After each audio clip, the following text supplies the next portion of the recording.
Thank you, everybody. Thank you. All right, everybody have a seat. Now, let me begin by saying I was told that on a CD that I've just received, that all of you participated in a rendition of Al Green. What I did not realize was that you also had a reverend who can preach as good as Al Green in John Larson. So I kept on looking for the collection plate getting passed. But John, thank you for that rousing introduction to the leader of this august body and soon to be once again Speaker of the House, Nancy Pelosi.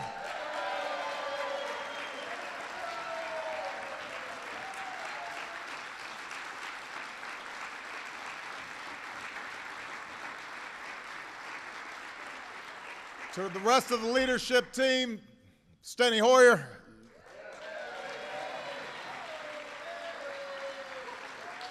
Jim Clyburn, Javier Becerra, and the best possible chair we could have for the DNC, Debbie Wasserman Schultz.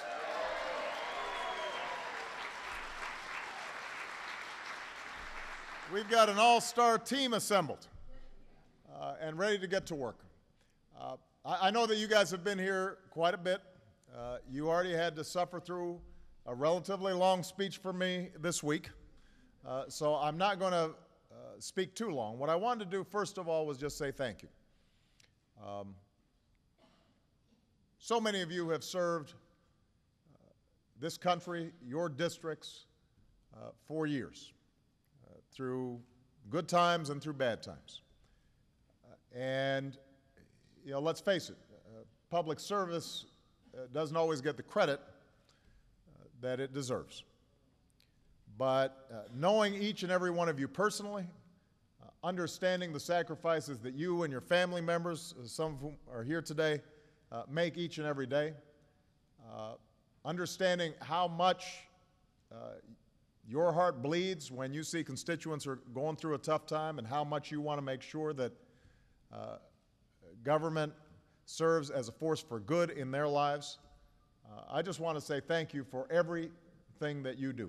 You guys are putting it all on the line because you believe in America in which everybody gets a fair shot and everybody does their fair share and everybody plays by the same set of rules. That's what you have been about. That's what this caucus is about.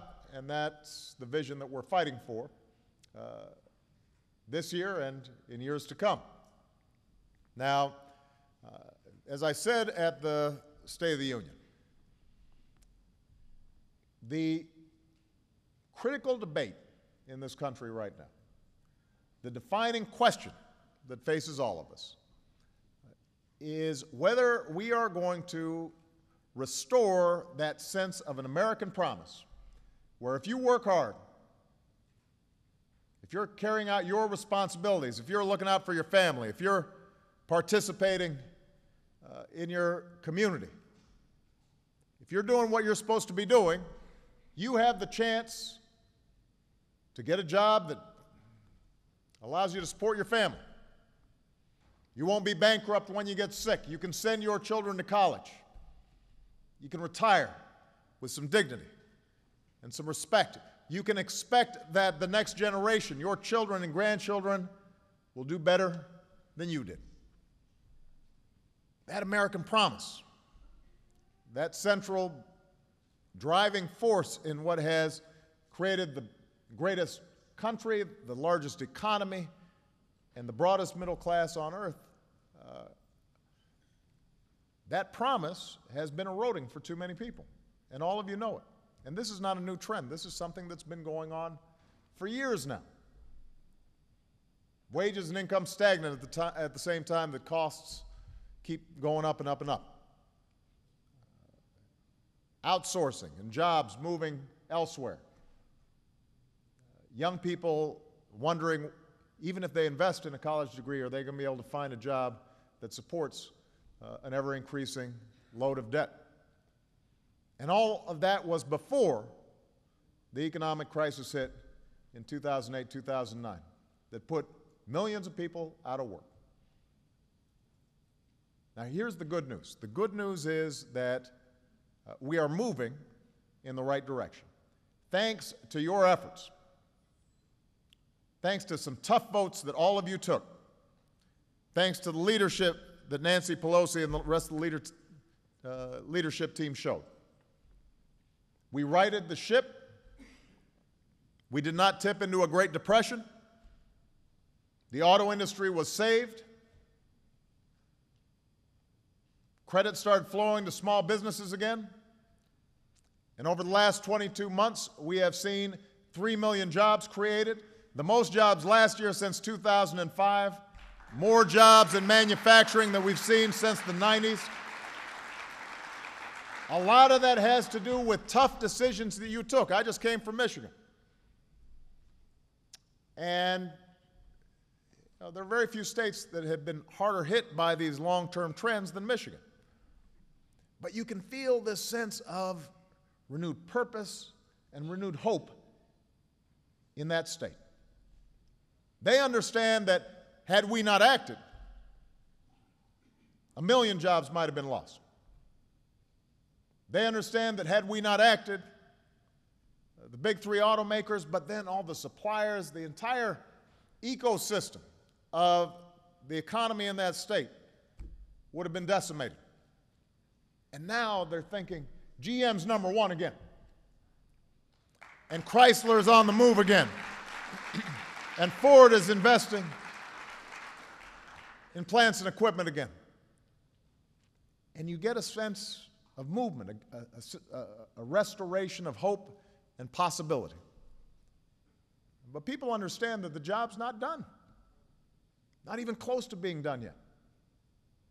And they understand that if we're going to finish the job, then we've got to first of all make sure that American manufacturing is strong. And that means that we're out there creating a tax code that doesn't provide tax breaks for companies that are shipping jobs overseas. We are focusing on companies that are investing right here in the United States because we believe that when you make it in America, everybody benefits, everybody does well.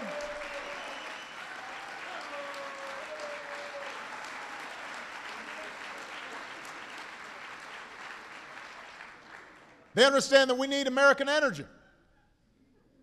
And part of my goal on Tuesday was to dispel this notion that somehow we haven't been on top of developing American energy. Oil and gas production up higher than they've been in 8 years. Percentage of imports lower than in the last 16. We've been developing and opening up millions of acres to development. But what we've also said is oil is not enough. We've got to think about the future, not just look backwards at the past. We've got to invest in solar and wind and biofuels. We've already doubled our fuel efficiency standards on cars and trucks. We've got to make sure that we build on these successes, which are good for our economy and create jobs, and, by the way, are also good for our environment, and that's important to the American people as well.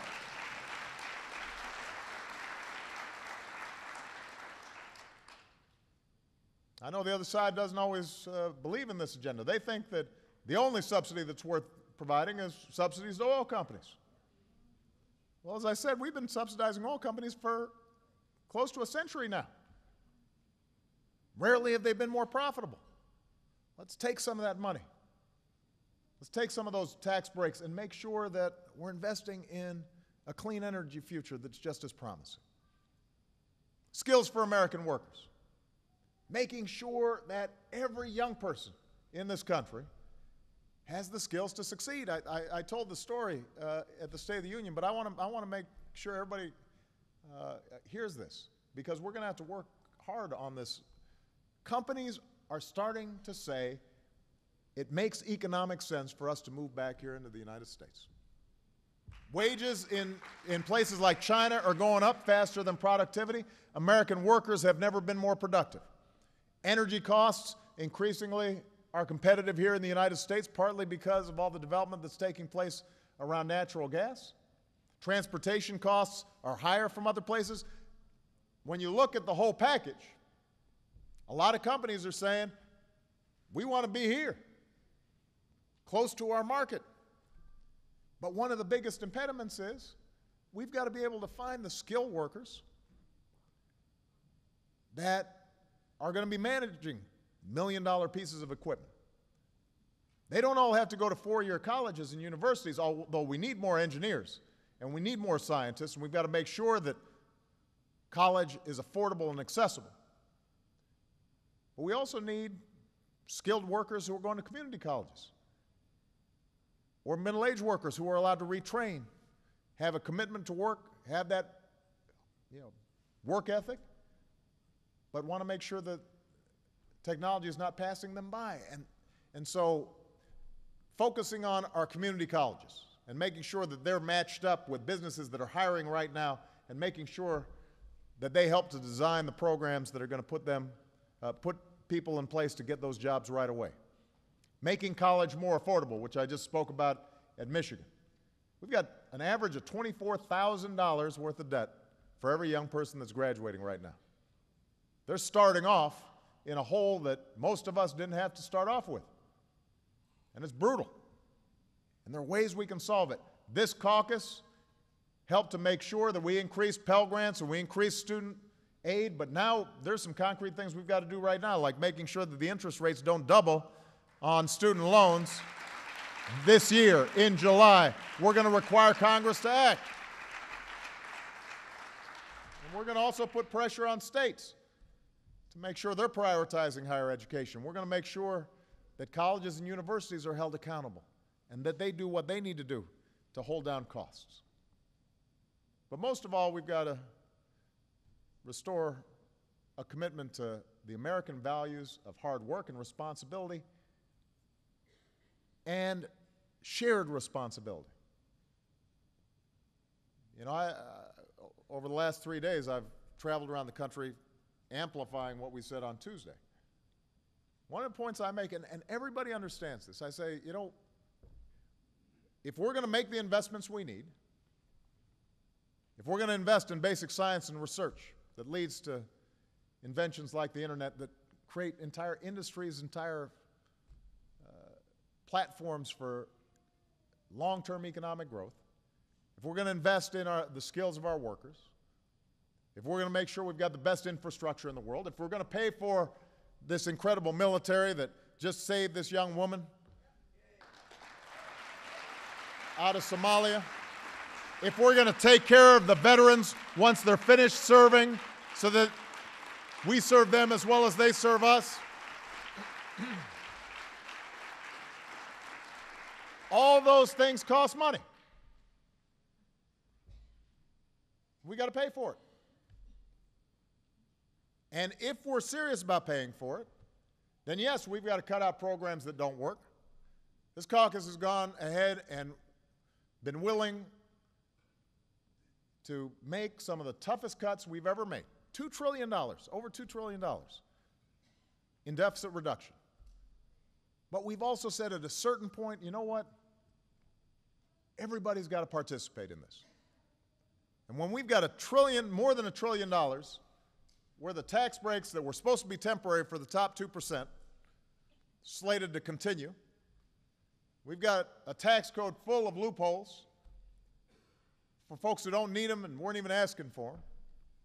We've got to ask ourselves, what's more important to us? Is it more important for me to get a tax break, or is it more important for that senior to know that they've got Medicare and Social Security that's stable? Is it more important for me to get a tax break, or is it better for that young person to get a break on their college education? Is it more important for me to get a tax break, or is it more important that we care for our veterans? one of the biggest things I'm going to be pushing back against this year is this notion that somehow this is class warfare, that we're trying to stir up envy. Nobody envies rich people. Everybody wants to be rich. Everybody aspires to be rich, and everybody understands you've got to work hard if you're going to be financially successful. That's the American way. The question is, are we creating opportunity for everybody? Which requires some investments. And the question is, how do we pay for that?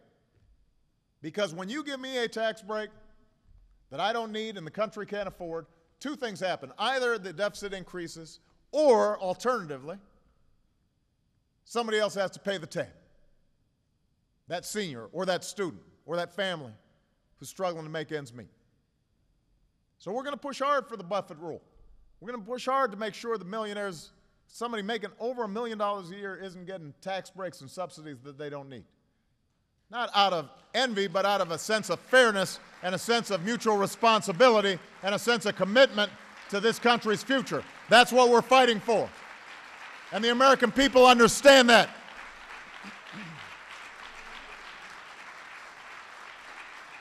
The same way that they understand we're going to have to keep in place smart regulations that assure that a healthcare company can't drop you right when you get sick or charge women differently than men.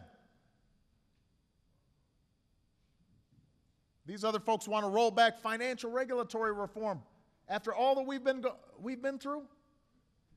You want to water down and weaken rules that make sure that big banks and financial institutions have to play by the same rules as everybody else? That makes no sense. The American people understand that. You understand that. That's what you've been fighting for. So, obviously we're in an election season, and when the other side decides who it is that they want to be their standard bearer, then we're going to have a robust debate about whose vision is more promising when it comes to moving this country forward. It's going to be a tough election because a lot of people are still hurting out there. And a lot of people have lost faith generally about the capacity of Washington to get anything done. The main thing I want to urge all of you is that even as we are out there making our case, even as we push hard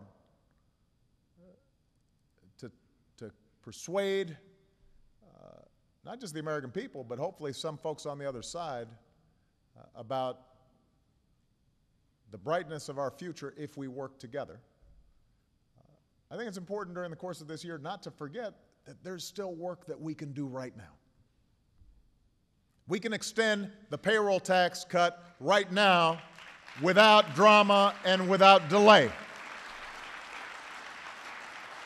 We can work together right now to help startups and entrepreneurs get easier financing and use R&D more effectively. There are things we can do right now. And so even as we engage in a robust debate with the other side, I want us all to remember that there are folks out there that are still counting on us. There are people out there who are still hurting. And wherever we have an opportunity, wherever there is the possibility that the other side is putting some politics aside for just a nanosecond in order to get something done for the American people, we've got to be right there ready to meet them. We've got to be right there ready to meet them.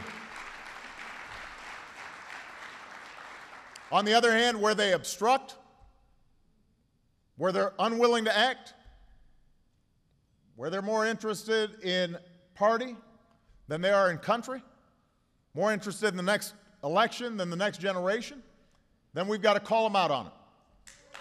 We've got to call them out on it. We've got to push them. We can't wait. We can't be held back.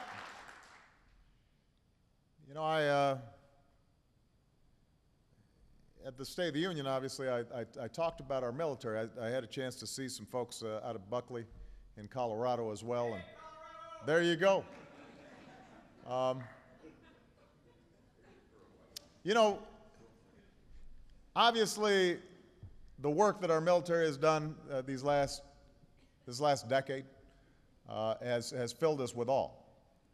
I think, you know, as you saw during the State of the Union, everybody stands up when you mention the military, and appropriately so. That's something that should not be partisan.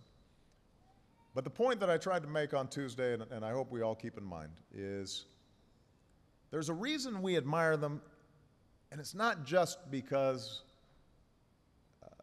they do their job so well. It's not just because of their incredible capacity and training and skill. It's also because of an ethic that says, you know what, we're all in this together. I can only succeed if the guy next to me and the gal next to me are successful as well. I can only succeed if somebody's got my back. We do not succeed on our own. We all have to pull our weight. We all have to do our work. America's not about handouts or bailouts or cop-outs. We all have to focus on what our responsibilities are. We have to do our jobs. But we also understand that we are always more successful when we do it together. Black, white, Hispanic, Asian, Latino, Native American, gay, straight, it doesn't matter. What matters is that we have this sense of common purpose and common resolve. That's what is going to help ensure that this recovery continues. That's what's going to make sure that this country's future is bright. That is at the core, I believe, not only of what it means to be a Democrat, but I also think that's at the core of what it means to be an American. I believe in you guys. You guys have had my back through some very tough times. I'm going to have your back as well, and together, we're going to move this country forward. God bless you. God bless the United States of America. And thank you, Democratic Caucus, for all the great work that you do. Let's go out there and change the country. Thank you.